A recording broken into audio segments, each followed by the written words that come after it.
Hello नमस्कार friends, आपका एक बार फिर स्वागत है आज की नई वीडियो में।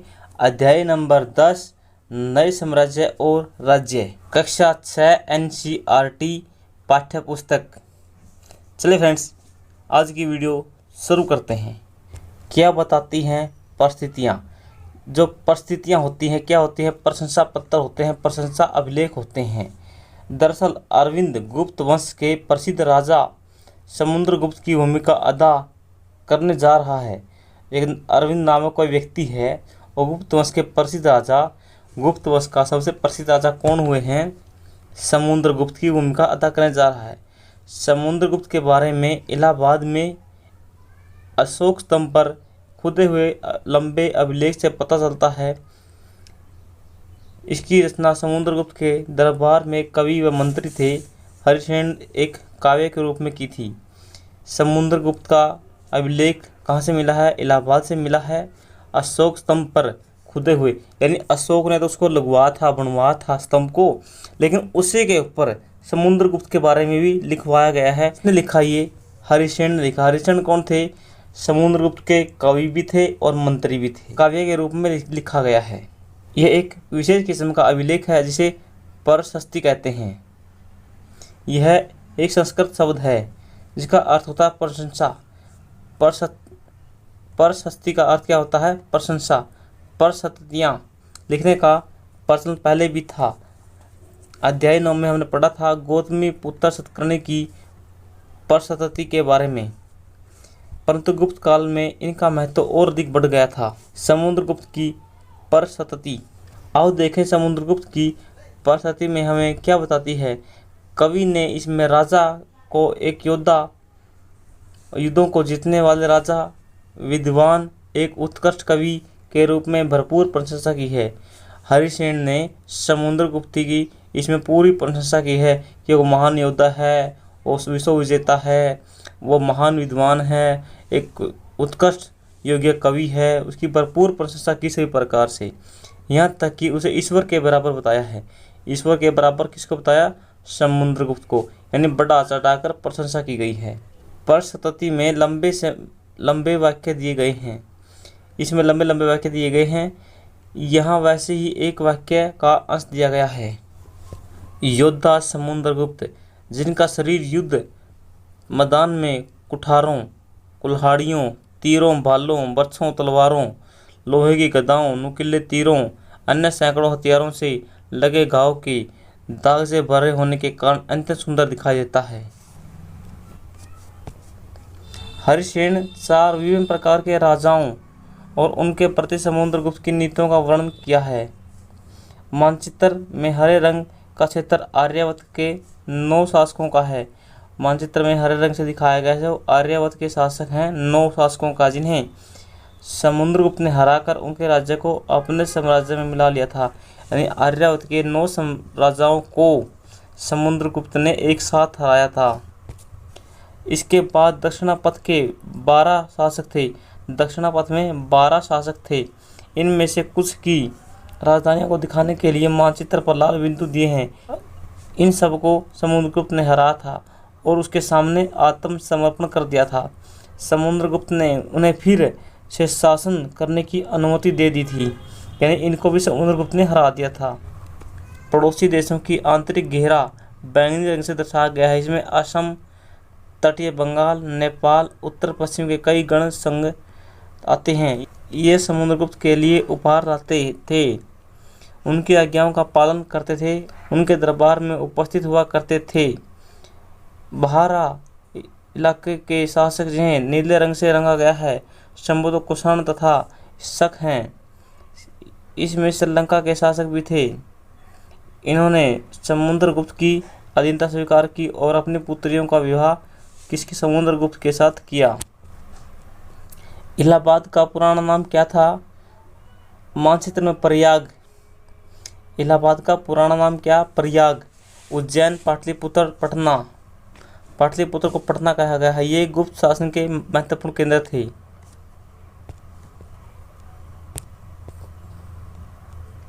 मैप में दर्शाएगा, देख लीजिए। ये क्षेत्र और ये क्षेत्र, कन्नौज, थानेसर, मथुरा, पाटलिपुत्र, नालंदा, प्रयाग, उज्जैन, भरूच, वल्लभी, अजंता, अमरावती, ऐहोल, चालुक्य।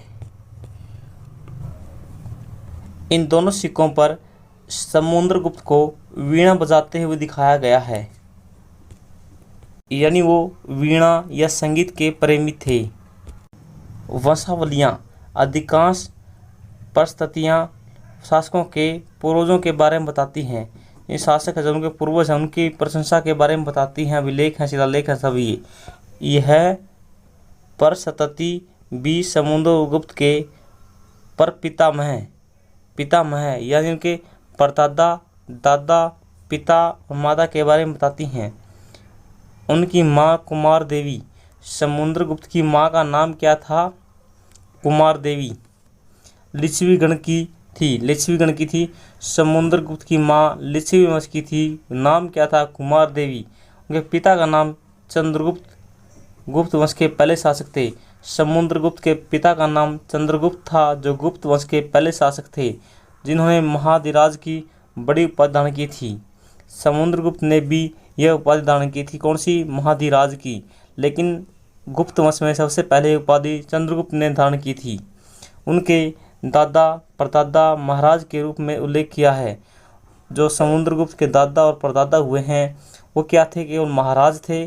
उनके पिता चंद्रगुप्त महाधिराज थे। इससे यह आभास मिलता है कि धीरे धीरे इस वंश का महत्व बढ़ता गया। यानी जो परिस्थितियाँ होती हैं इसमें किसके बारे में जानकारी दी होती है? प्रतिमह या परदादा, पितामह दादा और पिता के बारे में, माता के बारे में बताती हैं। समुद्रगुप्त के बारे में हमें उनके बाद के शासकों जैसे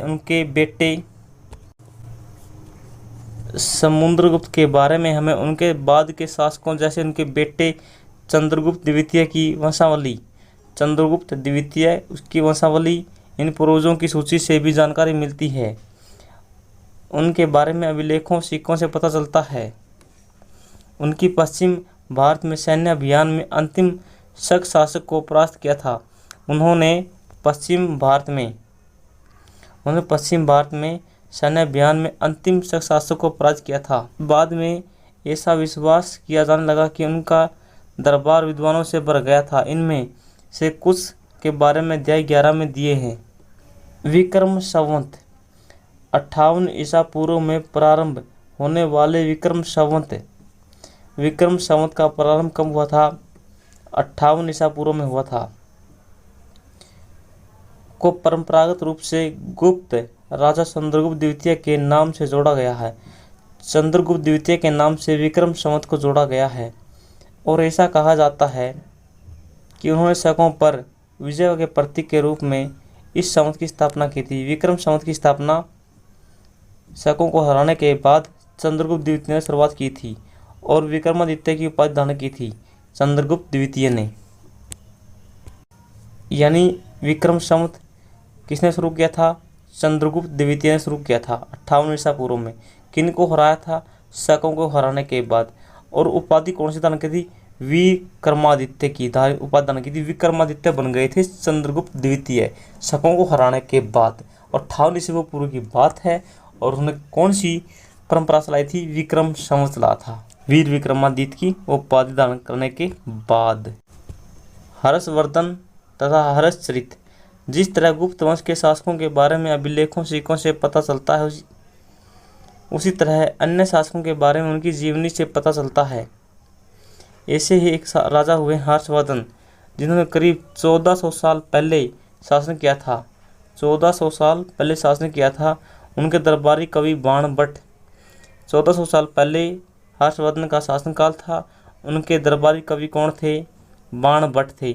संस्कृत उनकी जीवनी लिखी थी। संस्कृत में उनकी जीवनी लिखी। किसकी जीवनी लिखी थी बाणभट्ट ने? हर्षवर्धन की, जिसका नाम क्या था? हर्षचरित। इसमें हर्षवर्धन की वंशावली देते हुए उनके राजा बनने तक का वर्णन है। हर्षवर्धन की वंशावली का वर्णन देते हुए उसने हर्षवर्धन के राजा बनने तक का वर्णन किया है। किसमें? हर्षचरित में। चीनी तीर्थयात्री स्वान त्सांग, जिनके बारे में तुम अध्याय 9 में पढ़ चुके हैं, स्वयं 1400 साल पहले आया था। काफ़ी समय के लिए हर्ष के दरबार में रहा।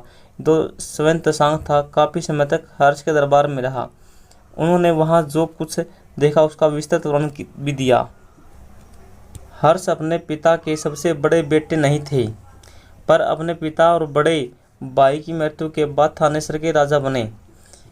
हर्ष बड़े नहीं थे, लेकिन बड़े भाई और पिता की मृत्यु के बाद राजा बने। उनके बहनोई, हर्षवर्धन का बहनोई कौन था? कनौज। बहनोई कौन होता है? बहन का पति। बहनोई कनौज का शासक था। जब बंगाल का शासक कौन था? शशांक ने उन्हें मार दिया। यानी कनौज के शासक को किसने मार दिया? बंगाल के शासक ने उनको मार दिया। तो हर्ष ने कन्नौज को अपने अधीन कर लिया। हर्षवर्धन ने, जब बंगाल के शासक ने उन्हें मार डाला तो हर्ष ने कन्नौज को अपने अधीन कर लिया और बंगाल पर आक्रमण कर दिया। हर्षवर्धन ने कन्नौज को अपने कब्जे में लिया और बंगाल पर आक्रमण कर दिया। जब बंगाल का शासक कौन था? शशांक था। मगध तथा संभवतः बंगाल को भी जीतकर उन्हें पूर्व में जितनी सफलता मिली थी उतनी सफलता अन्य जगहों पर नहीं मिली।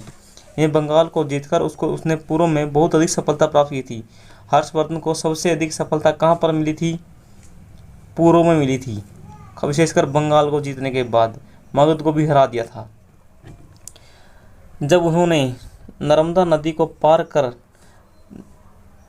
दक्कन की ओर आगे बढ़ने की कोशिश की, तब चालुक्य नरेश पुलकेशिन द्वितीय से उन्हें रोक दिया था। यानी जब नर्मदा नदी को पार कर दक्कन की ओर आगे बढ़ा तो पुलकेशिन द्वितीय ने, चालुक्य वंश का था पुलकेशिन द्वितीय, इसने इसको हरा दिया था हर्षवर्धन को। पल्लव, चालुक्य, पुलकेशिन द्वितीय की परिस्थितियाँ। इस काल में पल्लव, चालुक्य दक्षिण भारत के सबसे महत्वपूर्ण राजवंश थे। पल्लव और चालुक्य दक्षिण भारत के महत्वपूर्ण वंश थे। पल्लव की राजधानी कौन सी थी? कांचीपुरम थी। यानी कांच पल में टूट जाता है।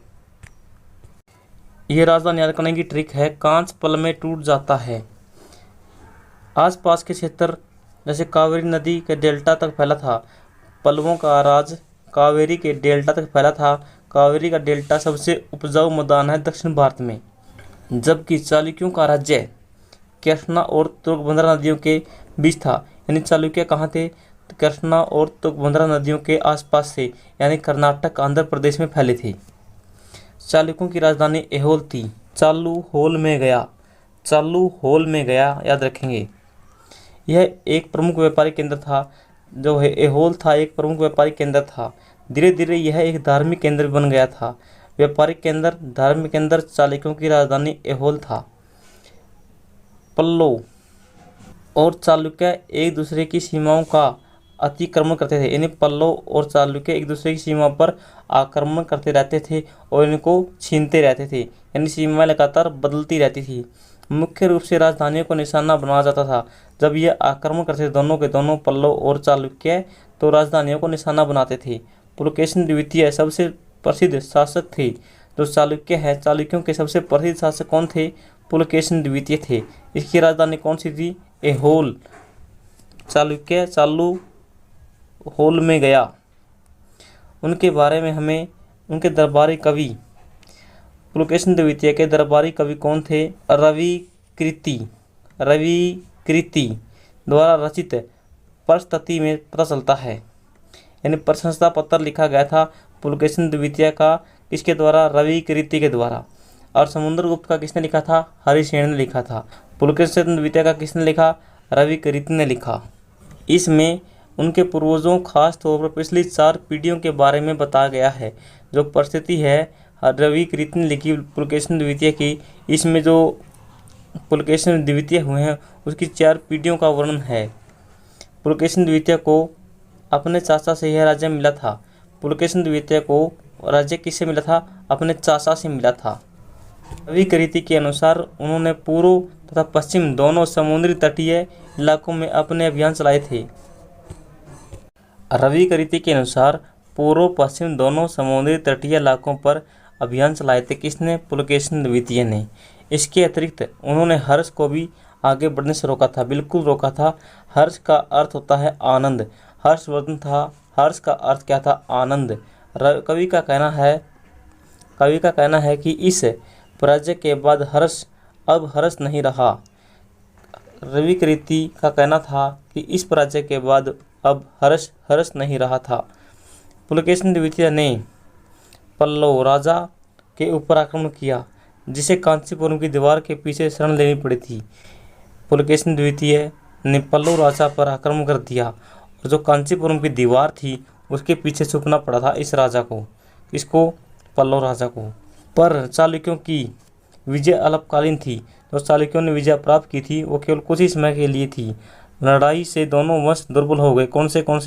पल्लव भी और चालुक्य भी। पल्लव और चालुक्यों को अनंत राष्ट्रकूटों और चोल वंशों से ने समाप्त कर दिया। पल्लवों को और चालुक्यों को किसने समाप्त किया? राष्ट्रकूटों ने और चोल शासकों ने। इनके बारे में तुम कक्षा 7 में पढ़ोगे। किसके बारे में? राष्ट्रकूटों के बारे में और चोल वंश के बारे में। चोलों की राजधानी तंजावुर है। इन राज्यों का प्रशासन कैसे चलता था? पहले के राजाओं की तरह इन राजाओं के लिए भूमि कर सबसे महत्वपूर्ण बना, यानी सभी राजाओं के लिए भूमि कर महत्वपूर्ण होता है। प्रशासन की प्राथमिक इकाई गांव होते थे। प्रशासन की प्राथमिक इकाई क्या थे? गांव।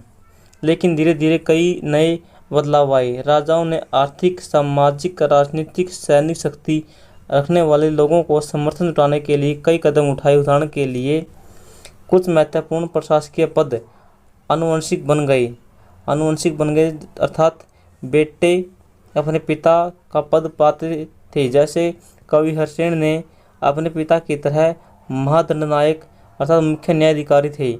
कवि हर्षेण के पिता भी महान दंडनायक और मुख्य न्यायाधिकारी थे और हर्षेण भी थे।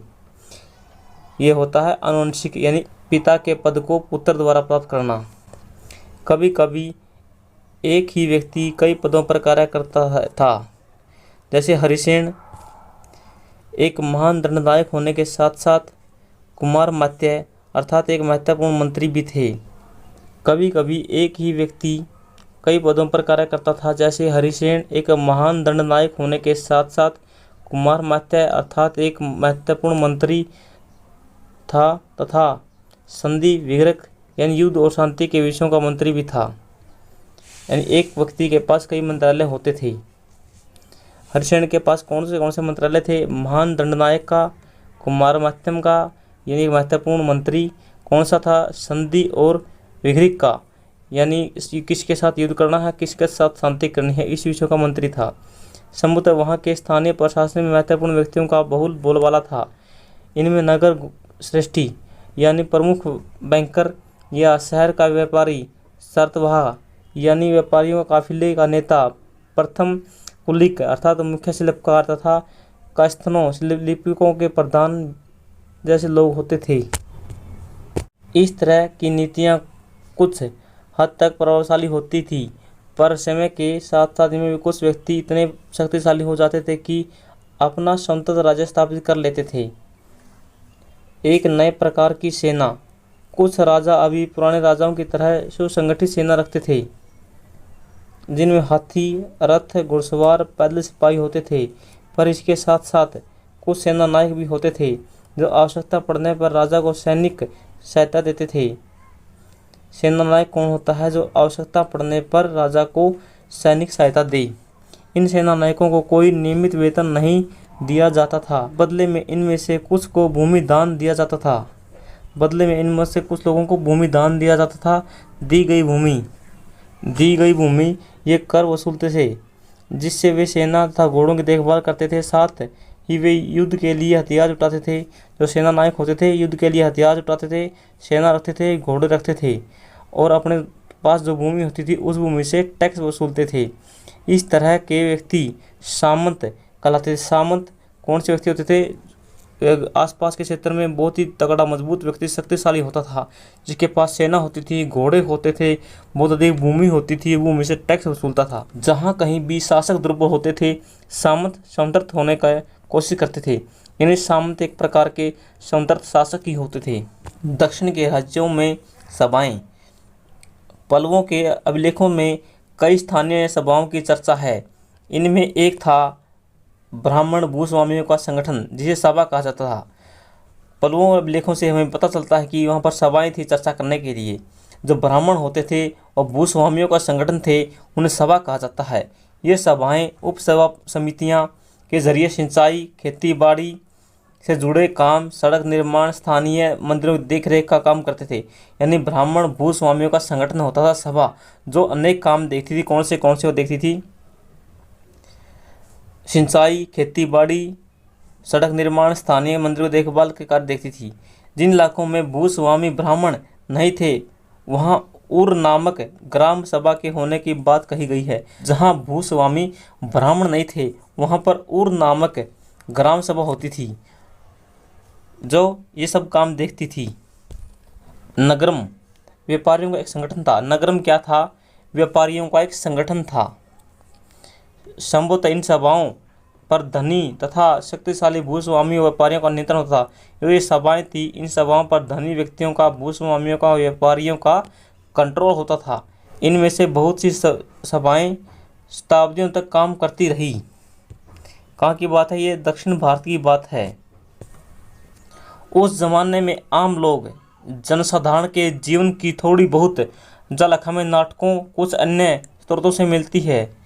कालिदास अपने नाटकों में राज दरबार के जीवन के चित्रण के लिए प्रसिद्ध हैं। कालिदास अपने नाटकों में किसके लिए प्रसिद्ध हैं? राज दरबार का जीवन का चित्रण करने के लिए।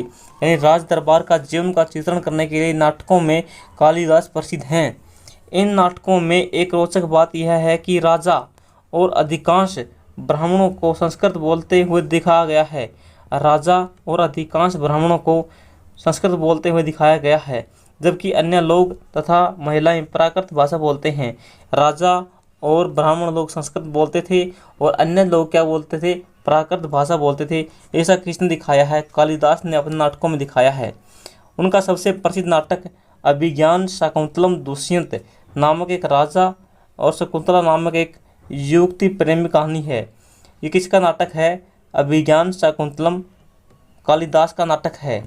किसके बारे में है ये? एक राजा और शकुंतला नामक एक युवती है, जो एक प्रेम कहानी दोनों की। इस नाटक में एक गरीब मछुआरे के साथ राज कर्मचारियों के दुर्व्यवहार की बात कही गई है। एक मछुआरे के साथ जो राज कर्मचारी हैं, बहुत ही दुर्व्यवहार करते हैं। ये कहानी यहाँ पर दिखाई गई है। एक मछुआरे को एक अंगूठी मिली। एक मछुआरे को एक कीमती अंगूठी मिली। यह अंगूठी राजा ने शकुंतला को भेंट की थी। यह दुर्घटनावश उसे एक मछली निगल गई थी। जब मछुआरा इस अंगूठी को लेकर राजमहल पहुंचा तो द्वारपाल ने उस पर चोरी का आरोप लगाया और मुख्य पुलिस अधिकारी भी बहुत बुरी तरह से पेश आया। राजा उस अंगूठी को देखकर बहुत कुछ खुश हुआ और उन्होंने मछुआरे को इनाम दिया।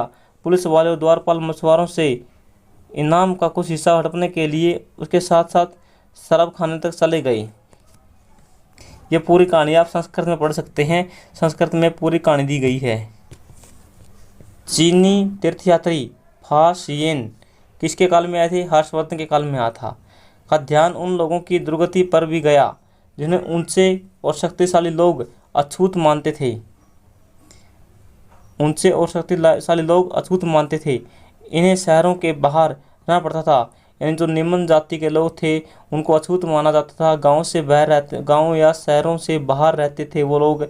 वे लिखते हैं, फासियन लिखते हैं, अगर इन लोगों को शहर या बाजार के भीतर आना होता तो सभी को आगाह करने के लिए लकड़ी के एक टुकड़े पर चोट करते हुए ये आवाज़ सुनकर लोग सतर्क हो कर रहे अपने को छू जाने से या किसी प्रकार का संपर्क से बचें। ये बात फासियान ने लिखी है निम्न जाति के लोगों के बारे में, अछूतों के बारे में। अगर कोई अछूत शहर या बाजार से गुजरता है तो उसके हाथ में एक लकड़ी होगी और एक टुकड़ा होगा और बजाते हुए आएगा, ताकि लोग सुनकर सतर्क हो जाएं और अपने आप को छुपा लें किससे? अछूतों की नज़र से, अछूतों के संपर्क से। एक जगह बाणभट्ट द्वारा अभियान पर निकली राजा की सेना का बड़ा सजीव चित्रण किया है। बाणभट्ट ने किसकी सेना का सजीव चित्रण किया था? हर्षवर्धन की। राजा की सेना। राजा बड़ी मात्रा में साजो सामान लेकर यात्रा करते थे। इनमें हथियारों के अतिरिक्त रोजमर्रा के उपयोग में आने वाली चीज़ें जैसे बर्तन, असबाब, जिसमें सोने के पायदान भी शामिल थे, खाने पीने का सामान, बकरी, हिरण, खरगोश, सब्जियां, मसाले आदि विभिन्न प्रकार की चीज़ें शामिल होती थी। ये सारी चीज़ें ठेले गाड़ियों में ऊँटों पर, हाथियों जैसे सामान ढोने वाले जानवरों की पीठ पर लाद कर ले जाई जाती थी। इस विशाल सेना के साथ संगीतकार नगाड़े, बिगुल, तुरही बजाते हुए चलते थे। रास्ते में पड़ने वाले गांव वालों में को उनका सत्कार करना पड़ता था। वे दही, गुड़, फूलों के उपहार लाते थे, जानवरों को चारा भी देते थे। वे राजा से मिलना चाहते थे ताकि अपनी शिकायत या कोई अनुरोध उनके सामने रख सकें, पर ये सेनाएं अपने पीछे विनाश और विध्वंस निशानी छोड़ जाती थी। जहाँ से सेना निकलती थी वहाँ विनाश और विध्वंस हो जाता था। अक्सर गांव वालों को झोपड़ियाँ हाथी कुचल डालते थे और व्यापारियों के काफिले में जूते बैल इस हलचल भरे माहौल से डरकर भाग खड़े होते थे। बाणभट्ट लिखते हैं, पूरी दुनिया धूल के गर्त में डूब जाती थी। बाणभट्ट लिखते हैं, पूरी दुनिया धूल के गर्त में डूब जाती थी जब सेना निकलती थी। सेना का काफिला चलता था। मरुभूमि होते हुए भी सदियों से अरब यातायात का एक बड़ा केंद्र है। यानी मरुभूमि का मतलब क्या है कि यहाँ पर रेगिस्तान है, और रेगिस्तान होते हुए भी यातायात का एक बड़ा केंद्र रहा है। कौन सा मरुभूमि रहा? अरब, सऊदी अरब बोलते हैं जिसे आज हम। अरब व्यापारी नाविकों ने भारत यूरोप के बीच समुद्री व्यापार बढ़ाने में एक महत्वपूर्ण भूमिका निभाई थी। अरब में रहने वाले अन्य लोगों ने बेदुइन में थे। अरब में रहने वाले अन्य लोग कौन थे? बेदुइन कहाँ थे? अरब में रहते थे। जो घुमक्कड़ कबीले होते थे ये मुख्यतः ऊँटों पर आश्रित थे।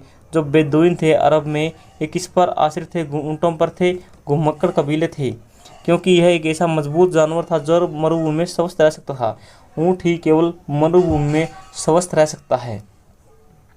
लगभग 1400 साल पहले पैगंबर मोहम्मद ने अरब में इस्लाम नामक एक नया धर्म शुरू किया था। पैगंबर मोहम्मद ने 1400 साल पहले इस्लाम धर्म की शुरुआत कहाँ पर की थी? अरब में की थी। अरब में इस्लाम धर्म की शुरुआत किसने की? पैगंबर मोहम्मद ने। इस्लाम धर्म के संस्थापक कौन थे? पैगंबर मोहम्मद। ईसाई धर्म की तरह इस्लाम ने अल्लाह को सर्वोपरि माना था। ईसाई धर्म की तरह इस्लाम धर्म ने भी अल्लाह को सर्वोपरि माना।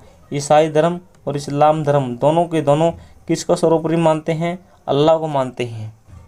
उनके बाद सभी को सम्मान माना गया। यहाँ इस्लाम धर्म का पवित्र ग्रंथ क्या था? इस्लाम धर्म का पवित्र ग्रंथ कुरान है।